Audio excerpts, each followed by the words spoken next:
Hello મિત્રો, welcome to my channel. આજે હું બનાવવા જઈ રહી છું ઘઉં બાજરીના વડા.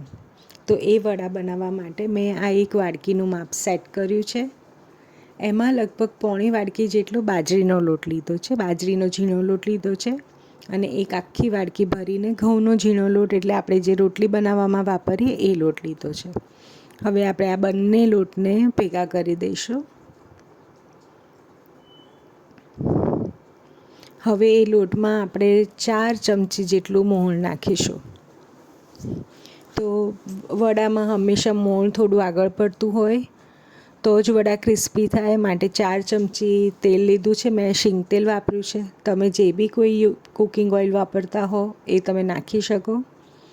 હવે એમાં બીજા ડ્રાય આપણા મસાલા નાખી દઈએ. તો કાશ્મીરી રેડ ચીલી પાવડર લીધો છે મેં 1.5 ચમચી. તમે મરચાંનું પ્રમાણ તમારા સ્વાદ પ્રમાણે વધુ ઓછું કરી શકો છો. હવે એમાં હું નાખીશ અડધી ચમચી હળદર, 1 ચમચી ધાણા જીરું પાવડર, 1 થી 1.5 ચમચી જેટલો અજમો લીધો છે મિત્રો. આમાં અજમાનો ટેસ્ટ બહુ જ સરસ લાગે છે, એટલે મેં થોડો અજમો વધારે પ્રમાણમાં લીધો છે. અને એમાં મેથીનો મસાલો પણ નાખીશું આપણે, એના લીધે પણ એમાં ફ્લેવર બહુ જ સરસ આવે છે. તો 1.5 ચમચી મેથીનો મસાલો લીધો છે. અને એમાં પણ મરચું છે, એટલે આપણે એ પ્રમાણે મરચું સેટ કરીશું. લાલ મરચું આપણે એ પ્રમાણે લઈશું. હવે હું એમાં 1 ચપટી હિંગ નાખી દઈશ.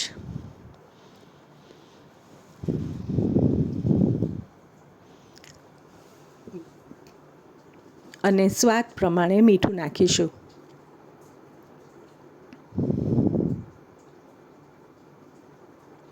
હવે આ બધા જ ઇન્ગ્રીડિયન્ટ્સને લોટ સાથે આપણે બરાબર સારી રીતે મિક્સ કરી લઈશું. અને આપણે જે મોહણ નાખ્યું છે એ મોહણ આ લોટના બધા જ પાર્ટિકલ્સમાં લાગી જાય એવી રીતે આપણે બરાબર સારી રીતે એને મિક્સ કરી દઈશું. મારા ઘરમાં આ વડા વારંવાર બનાવીએ છીએ અમે લોકો. અમારે ત્યાં બધાને બહુ જ ભાવે છે. જો મેં તલ નાખવાનું હું ભૂલી ગઈ હતી, તો મેં થોડા તલ એડ કરી દીધા. લગભગ 1 થી 1.5 ચમચી જેટલા તલ મેં નાખ્યા છે. હવે આ ઘઉં બાજરીના વડાનો લોટ છે હંમેશા ખાટા દહીંમાં હું બાંધું છું. મારા ઘરમાં બધાને થોડા ખટાશ પડતા વડા ભાવે છે, એટલે હું ખાટું દહીંનો ઉપયોગ કરું છું. જો તમને લોકોને બહુ ખાટો સ્વાદ ના ભાવતો હોય તો તમે મોળા દહીંથી પણ લોટ બાંધી શકો.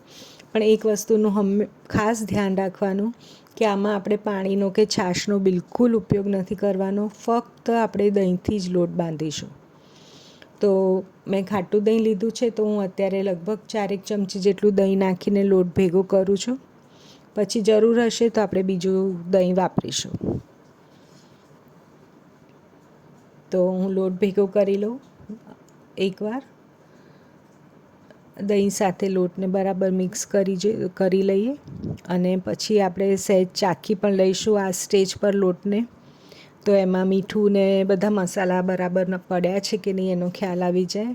અને જો કંઈ ઓછું હોય તો આપણે એમાં ઉમેરી પણ શકીએ. આ સ્ટેજ પર આપણે એકદમ સરસ રીતે ઉમેરી દઈશું અને બધું મિક્સ થઈ જશે સારી રીતે. તો હજી મને લોટમાં ખાસ્સા એવા દહીંની જરૂર લાગે છે, તો હું બીજું લગભગ 4 ચમચી જેટલું દહીં ઉમેરું છું. આ વડાનો લોટ આપણે કઠણ નથી બાંધવાનું કે બહુ ઢીલો પણ નથી બાંધવાનો. આપણે રોટલીનો લોટ હોય સ્મૂથ એવો લોટ બાંધવાનો છે. તો જો બીજા 4 ચમચા દહીં નાખ્યું છે ને હવે એને હું લોટ સાથે બધું મિક્સ કરીને લોટ બાંધી દઈશ એનો. અને એને ખૂબ જ લોટ બાંધતી વખતે આપણે મસળવાનો છે. આ લોટને આપણે જેટલી વધારે વાર મસળીશું એટલું એ લોટ સરસ સ્મૂથ થશે ને વડા આપણા ફૂલીને એકદમ દડા જેવા થશે. તો લગભગ મેં 5 થી 7 મિનિટ માટે આ લોટને મસળી લીધો છે. એકદમ સરસ રીતે લોટને આપણે આવી રીતે મસળવાનો છે. હવે લોટ મસળાઈ ગયા પછી હું આ લોટને લગભગ કલાક માટે રેસ્ટ આપીશ. તો હવે હું આ લોટને 1 કલાક માટે ઢાંકીને સાઈડમાં મૂકી દઈશ. તો મિત્રો કલાક થઈ ગયો છે અને મારા લોટે રેસ્ટ કરી લીધો છે. તો ચાલો હવે હું તમને લોટનું ટેક્સચર બતાવું. જુઓ તમે જોઈ શકો છો લોટ વધારે સ્મૂથ થઈ ગયો છે. હવે હું એમાંથી લુવા પાડી દઈશ વડા બનાવવા માટે. તો મિત્રો મારે ત્યાં બધાને થોડી નાની સાઇઝના વડા ભાવે છે એટલે જોવા ગમે છે, તો હું એવા વડા બનાવું છું. અને એનો ફાયદો એમ છે કે કોઈ ગેસ્ટ આવે તો એને પ્રેઝન્ટેશનમાં બી સરસ લાગે, અને નાનું વડું હોય તો એક જ બાઇટમાં એ વડું ખવાઈ જાય, એટલે વેસ્ટ ન જાય. માટે હું હંમેશા નાના વડા બનાવતી હોઉં છું. પણ તમને જે સાઇઝના વડા ગમતા હોય એ સાઇઝના તમે બનાવી શકો છો. જો લુવા પાડતી વખતે મેં સાઈડમાં તેલ પણ ગરમ થવા મૂકી દીધું છે. હવે એક લુવો હાથમાં લઈને એને બેવ હથેળી વચ્ચે આવી રીતે દબાવવાનું છે, અને વડાના ગુલ્લાનો વચ્ચેનો ભાગ જાડો ના રહે એનું ખાસ ધ્યાન રાખવાનું છે. એટલે એવી રીતે આપણે દબાઈને વડા બનાવવાના છે. જો ફરી એક વડું તમને દબાઈને બતાવી દઉં. જો આ રીતે એકદમ વચ્ચેથી બરાબર દબાઈને ચારે બાજુથી સરખું વણવા. આ વડાને હું વેલણ કે વાડકીની મદદથી નથી વણતી, આવી રીતે બે હાથની હથેળી વચ્ચે જ દબાઈને કરું છું, પણ તોય વડા બહુ જ સરસ થાય છે. તમે બી મારી આ બધી ટ્રિક્સ ફોલો કરીને વડા બનાવશો તો તમારા બી વડા પહેલી વારમાં બહુ જ સરસ થઈ જશે. જો આ વડા આવી રીતે મેં દબાયા છે. હવે બાકીના પણ આપણે બધા વડા દબાવી લઈશું. ત્યાં સુધીમાં આપણું તેલ ગરમ થઈ ગયું છે. હવે એ તેલમાં આપણે એક પછી એક વડા ડ્રોપ કરી દઈએ. મિત્રો જ્યારે આપણે વડા તળતા હોઈએ ત્યારે એક વસ્તુનું ખાસ ધ્યાન રાખવાનું કે તેલ આપણું બહુ વધારે પડતું ગરમ ન હોવું જોઈએ. તો જો આપણું તેલ બહુ જ ગરમ થઈ જાય તો આપણા વડા અંદરથી કાચા રહી જાય ને ઉપરથી બળ્યા જેવા થઈ જાય. માટે આપણું તેલ પ્રમાણસરનું ગરમ હોવું જોઈએ, બહુ ઠંડુ પણ નહીં અને બહુ ગરમ પણ નહીં એવું હોવું જોઈએ. અને જ્યારે આપણે વડા એમાં નાખી દઈએ તેલમાં, પછી આપણે ગેસની ફ્લેમ એકદમ સ્લો કરી દેવાની છે. તો ધીરા તાપે વડા તળાવવા દેવાના છે. જુઓ તમે જોઈ શકો છો કે જેમ વડા તળાયા એમ ફૂલીને દડા જેવા થઈ ગયા છે. તો તમે જુઓ વડા કેવા સરસ ફૂલ્યા છે. તો બસ આવી રીતે થોડા બ્રાઉન કલરના થાય આવા વડા એટલે આપણે કાઢી લઈશું, અને વડાની બીજી બેચ હું તેલમાં તળાવવા નાખી દઉં.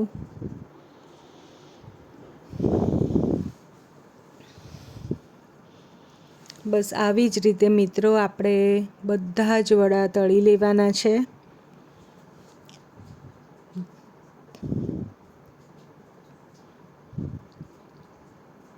તમે જોઈ શકો છો જેમ વડું તળાય છે એમ એકદમ ફૂલીને ઉપર આવવા માંડે છે. તો આ રીતે તમે લોટ બાંધશો અને આ બધી ટ્રિક્સ અને ટિપ્સ ફોલો કરશો તો તમારા વડા બહુ જ સરસ થશે. મારા ઘરે તો આ વડાનો નાસ્તો હું વારંવાર બનાવું છું, કારણ કે મારા ઘરમાં બધાને આ વડા બહુ જ ભાવે છે. જુઓ વડા ફૂલીને ઉપર આવવા માંડ્યા ને.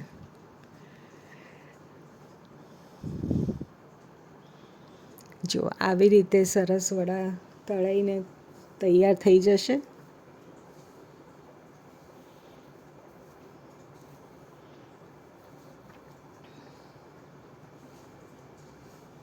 જો મારા વડા રેડી થઈ ગયા છે ફ્રેન્ડ્સ. મેં એને દહીં અને ગ્રીન ચટણી સાથે સર્વ કર્યા છે. અને હવે તમને એક વડું હું ખોલીને પણ બતાવી દઉં કે કેટલું સરસ થયું છે. ફૂલીને અંદરથી એકદમ ફૂલેલું, સોફ્ટ અને ઉપરથી ક્રિસ્પી. તો મિત્રો આ વડા બનાવજો અને પ્લીઝ મને કોમેન્ટમાં લખજો કે તમને મારી રેસિપી કેવી લાગી. અને પ્લીઝ મારી ચેનલને લાઇક, શેર અને સબસ્ક્રાઈબ કરવાનું ના ભૂલતા. Thank you. બાય.